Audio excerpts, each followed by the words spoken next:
Hi folks, today we'll talk a little bit about the exciting topic, lactate threshold. Oh, very exciting. And I'll tell you, lactate threshold doesn't really get a lot of press because even though some of the Garmin watches will now help you figure that out, VO2 max gets a lot more play because most of the watches are going to do something with VO2 max. But really, I think that lactate threshold is probably more important than your VO2 max. So let's get into just a little bit of science, just a little bit. I'll make it easy of what the heck lactate threshold is and then why I think it's more important than VO2 max. So anytime you're burning carbs for fuels, glycogen, and if you're running, you're burning some degree of it. The faster you run, the greater your energy is coming from the carbs or your glycogen, but at almost any pace and distance running, you're burning some level of carbs. That creates something called lactic acid. Now, a lot of people think that lactic acid in and of itself is the problem, and it's not. Lactic acid goes two different paths.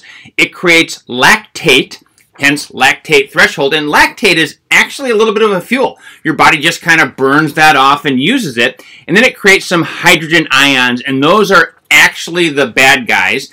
At the slower paces, your body just kind of gets rid of the hydrogen ions. It's not that big of a deal, but it's not the acid we're concerned about. It's not the lactate, it's those hydrogen ions. But we still say lactate threshold. We still talk about lactic acid. I guess the principle is the same. And it works kind of like this. So picture you've got a pail in this example, and there are two holes at the bottom of the pail. One hole is where the lactate comes out, one hole is where the hydrogen ions come out. In the top is where you're pouring water, in this example of a pail, or fuel in the case of your running. What happens is, as long as the rate that you're pouring water into the bucket, or as long as the rate at which you're burning carbohydrates isn't too high, then the lactate comes out one side, we burn it off as a little bit of fuel, the hydrogen ions come out, and the body just kind of clears those out. But if you start pouring the water really fast, faster than it can be drained, where the bucket is going to overflow, same type of thing when you're burning the carbohydrates, now you're burning them so fast, the bucket kind of overflows. Now the body can still burn off that lactate, but the hydrogen ions are collecting faster than it can get rid of them. And that, in fact, is what your lactate threshold is. It's the point at which you are starting to produce faster than you're going to be able to clear those out. So lactate threshold is a pace that you can normally run for about 1 hour on rested legs. In other words, I wouldn't expect you to be able to go out in the middle of your long run and run for an hour at your lactate threshold, or in the middle of a training week. You would have to have rested legs. It's not exactly an hour. For some people, it's a little bit less. For some people, it's a little bit more, but it's roughly an hour. And what happens is, after that hour, you are going to bonk because the hydrogen ions are going to bring you to a screaming halt because your body couldn't get rid of them quickly enough. And that's why I think this is a key measure for how you're going to perform in your races. It matters in a 5K because you're burning glycogen really fast in the 5K, so that bucket's going to fill up quickly. The half marathon is probably the one where it's most important, or maybe a 10K depending upon your pace. If you're an elite runner and you have the capability of running a half marathon down right around an hour, they're running very, very close to their lactate threshold. Whereas if somebody is running at 2 hours, there's going to be more of a gap in there. But still, where that lactate threshold is going to be determination in how fast you're going to be able to do that race. So I've been talking pace, but really, some people look at lactate threshold with their heart rate. It is pace. You can always use power. They're all doing the same thing. They're saying whatever metric I am using for my effort, where is that effort going to be at, where when it's an hour at this effort, I'm going to bonk. And what we want to do is improve our ability to do that. So if your pace at lactate threshold is, let's say, 8 minutes, well, you want to get that down to 7:55 or 7:50 if you can. You want to try and be faster at that same pace, which is going to allow you to be faster in your race distances.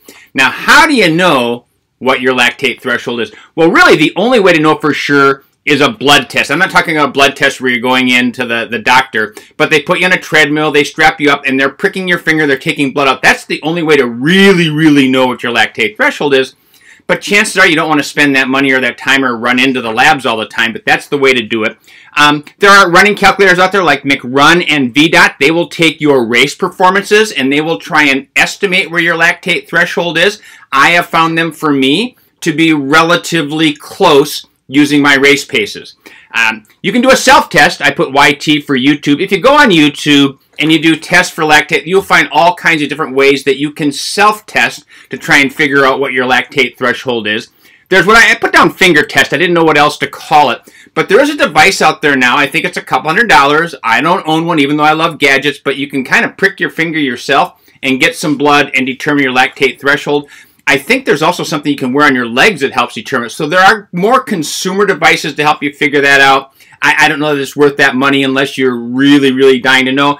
And then, as I said, Garmin has a lactate threshold test. Now, in my case, I know my heart rate is accurate, and I use a strap, not the chest monitor. And I have found that Garmin is fairly close with where my lactate threshold pace is. I think it's actually a little bit faster than Garmin thinks, but it's in the general ballpark, if I could talk ballpark. So anyway, as I said before, I think your pace at lactate threshold or heart rate, that's a key to race performance. So knowing what that number is and making it better, being able to perform better is a key. So just a few quick tips before we close out on things that you can do.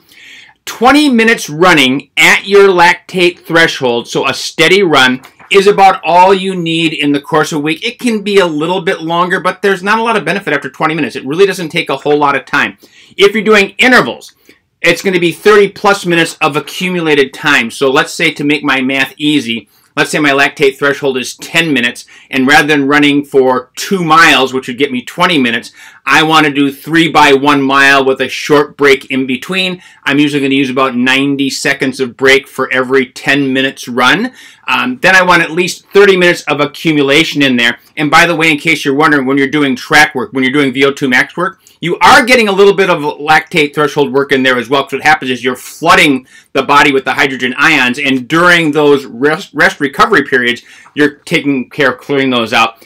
And it probably shouldn't be more than about 10% of your weekly miles. You also don't need to have threshold work every single week. But when you do it, it doesn't need to be more than about 10% of your miles, which means if you're running 25 miles a week, you wouldn't want more than about 2.5 total miles at that effort. So that's a little bit about lactate threshold. As I said, I think VO2 max gets all the press, but lactate threshold is probably a little bit more important.